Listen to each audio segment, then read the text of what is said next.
ભગવાન શામળિયાને અર્પણ કરાયો સોનાનો મુગટ। શામળાજી મંદિર ટ્રસ્ટે આ સુંદર મુગટ તૈયાર કરાવડાવ્યું છે।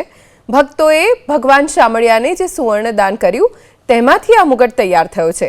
આ સુવર્ણ મુગટ અમદાવાદની શ્રી હરિ ક્રિએશન કંપનીના 10 થી વધુ કારીગરોએ તૈયાર કર્યો, જેમાં 30 લાખની મજૂરીનો ખર્ચ થયો। જો કે મજૂરીનો ખર્ચ કારીગરોએ નથી લીધો। આ સુવર્ણ મુગટ બનાવવામાં 3 મહિનાનો સમય લાગ્યો। 4.25 કરોડની કિંમતના મુગટનું 3 કિલો વજન છે, જેમાં 700 ગ્રામ હીરા જડિત રત્નોનો સમાવેશ કરાયો છે। સુંદર મુગટથી ભગવાન શામળિયા ઝળહળી ઉઠ્યા। ભક્તોએ પણ સુવર્ણ મુગટ પહેરેલા ભગવાન શામળિયાના દર્શન કરીને ધન્યતા અનુભવી।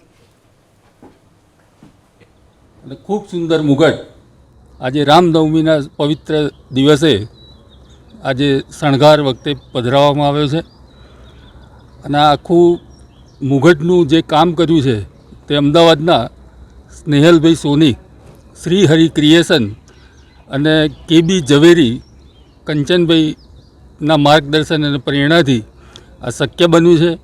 ખૂબ ટૂંક સમયમાં આ લગભગ 3 કિલો ગોલ્ડ અને 700 ગ્રામ ડાયમંડ એમ 3.5 કિલોથી ઉપરનો આ મુગટ કુંડળ સાથે અને મોરપીંછ સાથે, કલગી સાથે ખૂબ સરસ જાજરમાન આજે ખૂબ આનંદ છે જોઈને।